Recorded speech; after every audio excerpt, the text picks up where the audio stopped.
module. This is a infrared sensor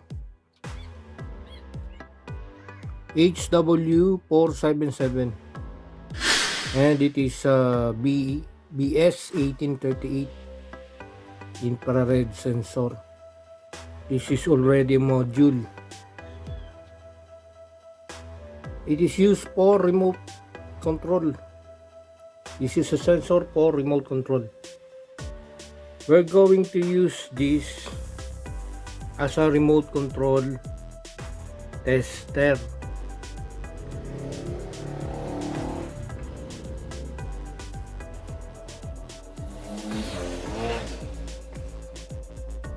So we need jumper wires. So we have the pin out here, the negative as the sign indicated, and then the voltage supply in the middle, and then the signal out the right side. So on board we have this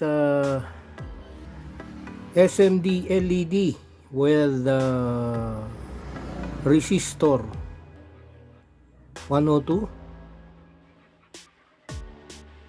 We're going to connect jumper wires so that we can use this as a remote control tester.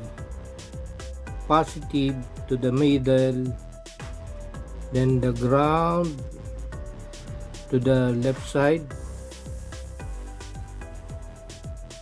and then we have the out.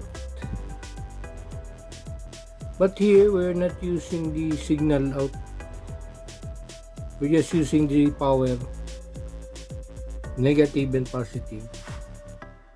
And then for the supply, we're going to use this coin cell battery, 3 volts, Maxell CR2025, 3 volts, plus positive, Hitachi Maxell, made in Japan. Let us test if this is 3 volts using our tester, automatic tester, or since we are not there is no selector, we just so it is 3.231. Okay, let us 3.231. So without a selector, it can it is automatic. It measures the battery DC 3.23 volts DC. That's DC. So this is 3 volts. This is now the coin cell holder. We're going to place it in here. Then this is a DIY coin cell holder. So you can see it's already there is positive and negative line. So we need to put the positive to the positive, negative to the negative. So we have now the supply, okay, for the sensor.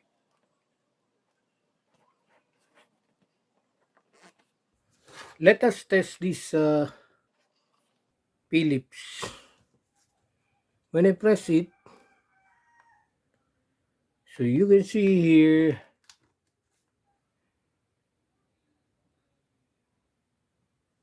when I press it,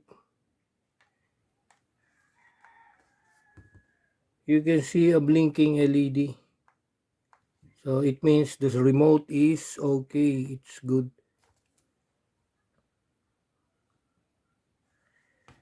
Okay, press any button to test the remote.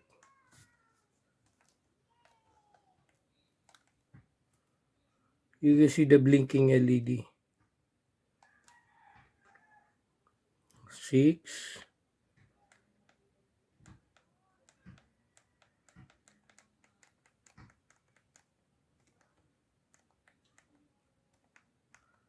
So we have now this remote control tester using this module BS1838.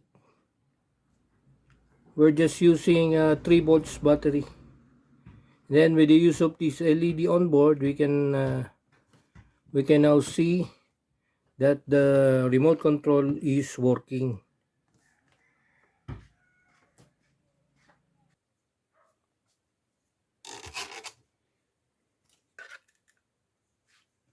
We have the figure 1 actual module HW-477B0.2.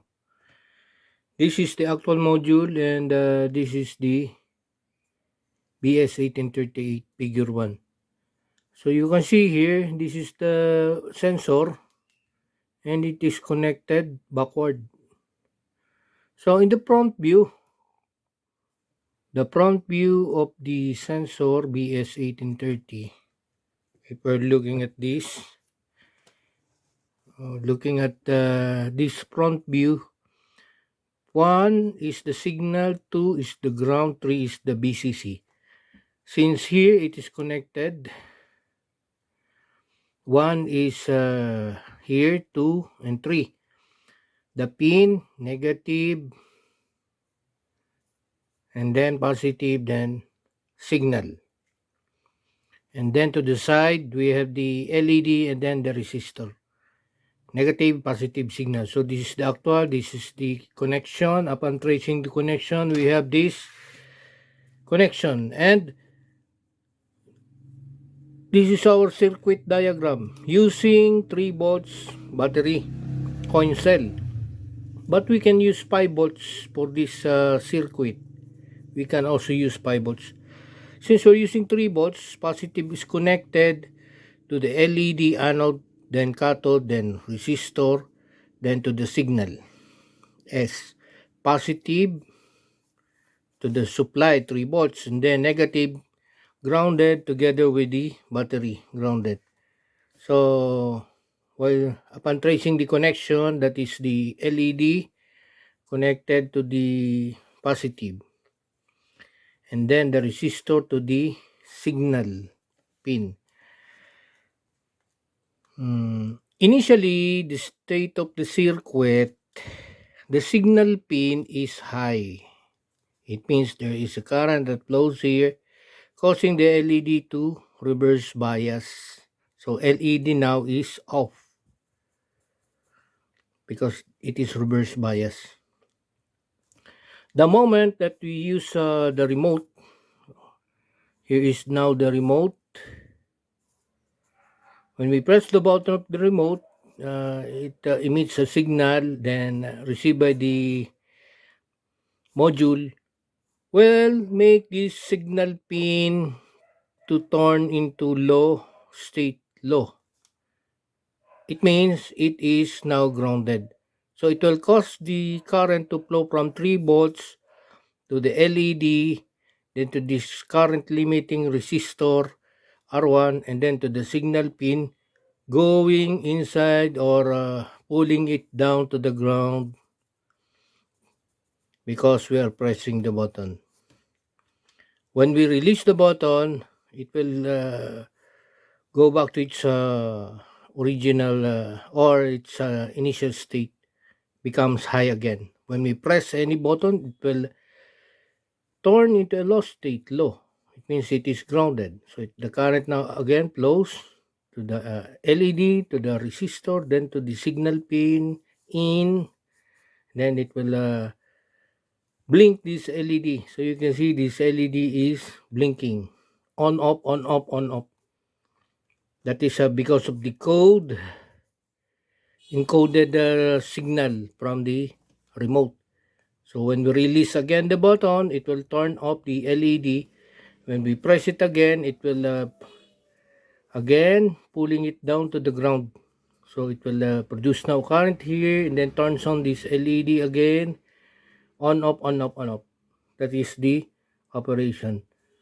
So we will now we can now test any remote. That's a remote. if it is working or not by using this circuit, a battery, and then this onboard LED or the module itself. That's just the battery and the module. You can now test a remote whether it's working or not. So that is our remote control tester using this HW477 B0.2, or the type of sensor used is the BS1838 remote control sensor. This one, it is usually used for TV as a remote control for TV, and that is our remote control tester using this circuit.